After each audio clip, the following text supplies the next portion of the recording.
I knew walking in here, I knew even before I got here that I wanted to be at Blue Hill. I mean, there wasn't anywhere else that I wanted to be. If I came here to eat with my parents, just because, I mean, they were visiting from Florida, they're like, well, where should we go eat? And I was like, there's this place called Blue Hill. Like, I want to try it. I want to go so bad. We came, I can remember exactly where I sat, where my mother, my father sat, what table, and just had a mind-blowing meal. It's exciting. I mean, it's alive. So at that point is when I knew that I had to come here and work.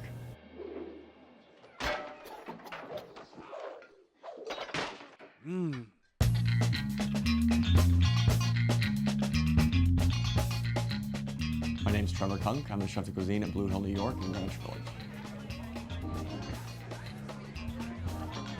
Farm to table is kind of loosely used right now. It's a seasonal restaurant, but it's more of like a micro-seasonal.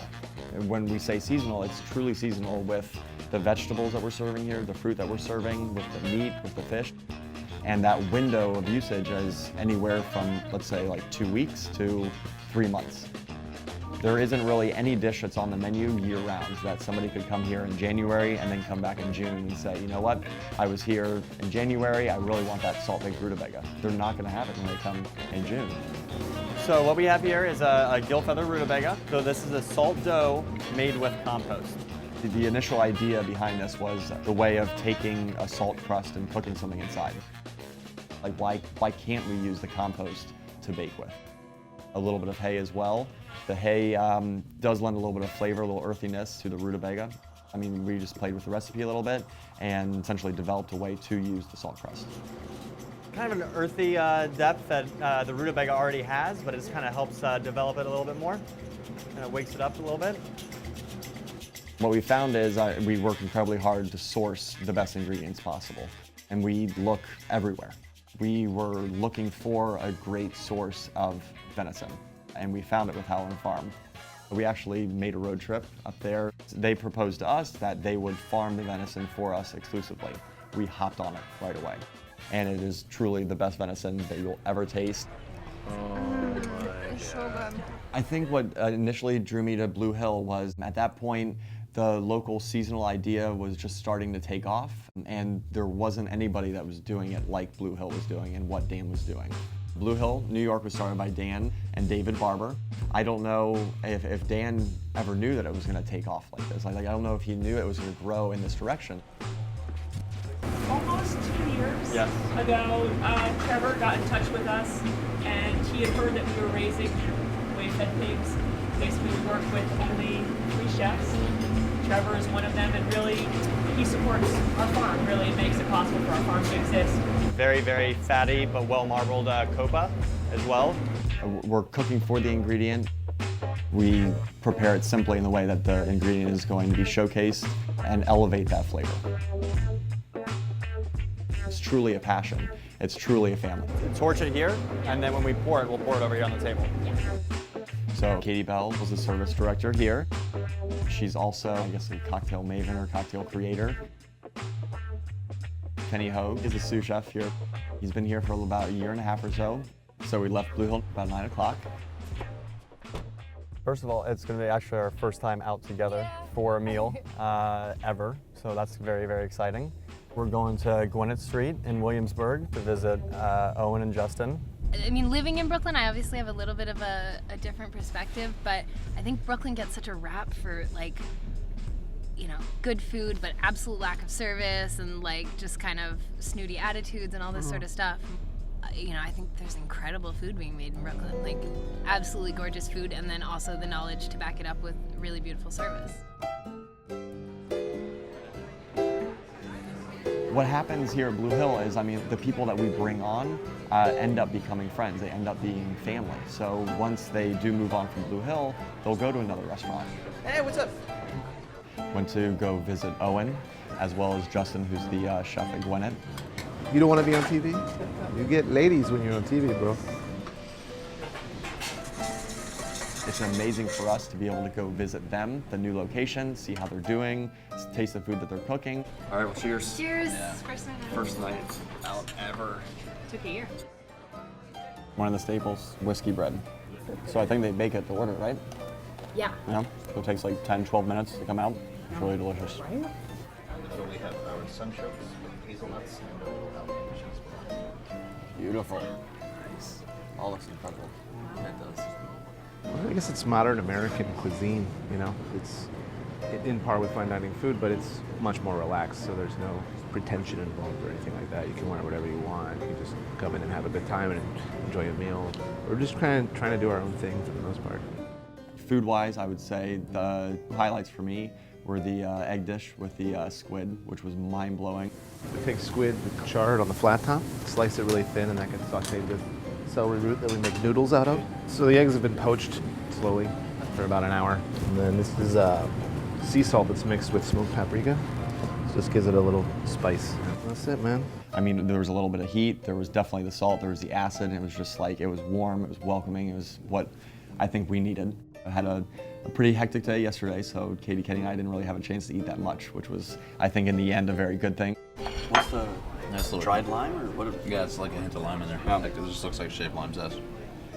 We'll taste things and we'll like learn from it. I mean, like with the egg, I mean, there's definitely, that we had tonight, like there's definitely some kind of like preserved like lime, something to that, whether it's dried lemongrass or dried lime leaf. So I mean, that's something that we'll probably try to figure out how they did it. I mean, it's amazing. I mean, it wakes your palate up.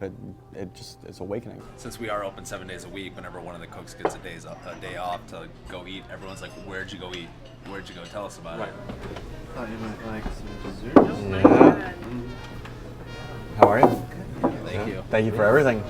Well, I think with Justin, I mean, like having the experience of working in a pastry department, whether it's at a WD-50 or any restaurant, I mean, working in the pastry department is incredibly important. You're not only like learning technique, but you're also kind of learning how to kind of think outside the box a little bit.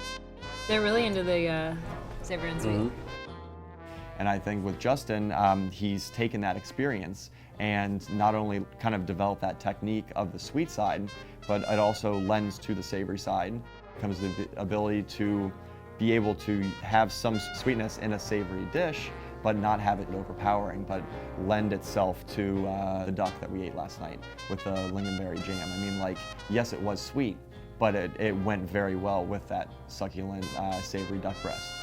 And it comes to the plating, it comes to the flavors. The cod was mind-blowing as well. Egg yolk encasing the cod. We had a pretty phenomenal meal. Where are we off to next? I think next is Mother's Ruin. Where is this place? I guess like Nolita area. It's weird living in this neighborhood and working over here all the time. It's so nice to not be in Williamsburg for a little while. That's the same skinny jeans doofus. It's like, hey, what's up? What's up? Dude, I'm wearing skinny jeans. So after we left Gwinnett Street, we went to Mother's Ruin. Like walking in, I mean, I don't want to call it a neighborhood bar because I don't think it really is ultimately, but I mean, it was kind of like walking into home. I mean, everybody was very friendly and everybody that was there was excited to be there. And you could tell that they had been there before and they wanted to come back again. I mean, it was like an instant party. Hello, sir. TJ came over with the Amaro, a couple of Amaro shots.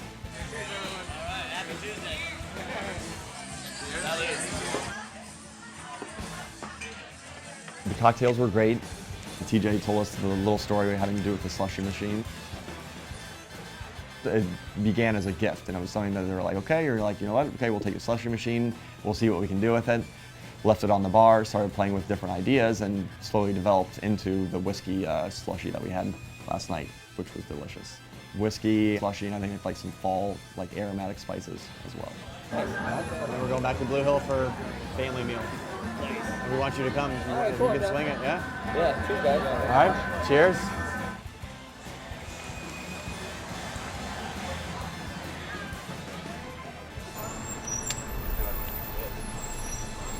That's when I get out of there. Yeah? Hey, have a life now? The new addition is TJ. The other TJ, yes. I'm a TJ as well. Born and raised, yeah. Then when I came to New York, I became Trevor. So we're going for family meal, huh? We are, yeah. Very Special. Tacos Yeah, like Kenny said, Tacos? Taco Sunday on Tuesday. Hello. So we came back to Blue Hill and cooked what we like to call a family meal. So it was kind of our Taco Sunday that we do every Sunday for our staff, but elevated it times 20. Michelle, our wine director, opened up a double magnum of champagne, so we were able to share that as we got back. In the kitchen, I cooked, which was essentially like a braised pig head that we had diced and pressed, and then just fried off in black pans. So this is our pig head. We cooked it in a brawn, mirepoix. Then finished with raw shallots, pickled shallots, lots of chopped herbs. Now the idea is that it's going to start popping, it's going to start rendering. All the fat's going to come out, all the protein's going to get crispy, kind of like a sisig, which is a Filipino traditional dish. There's something like in that realm of the world that I guess I really like when I'm not working.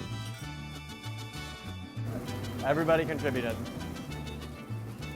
Francine Lee, who works in our pastry department here, was born and raised in Korea. So she'll make kimchi and bring it in for us to kind of share with the family. Alfredo, who's one of our prep cooks here, is from Mexico originally, and his mother is a very, very good cook, especially when it comes to her mole. So I think the rotations, like once a month or so, she'll make mole, she'll freeze it, and then she'll ship it to Alfredo. So Alfredo actually came in on his day off yesterday to cook that for us and to share with us. There we go. HASKELL, you're next, buddy. Let's go. Come on. The kind of amazing thing with HASKELL is he's been eating here since he was a small child. But he used to come in like once or twice a year. He would come in with his mom. He was just very passionate about food and loved Blue Hill.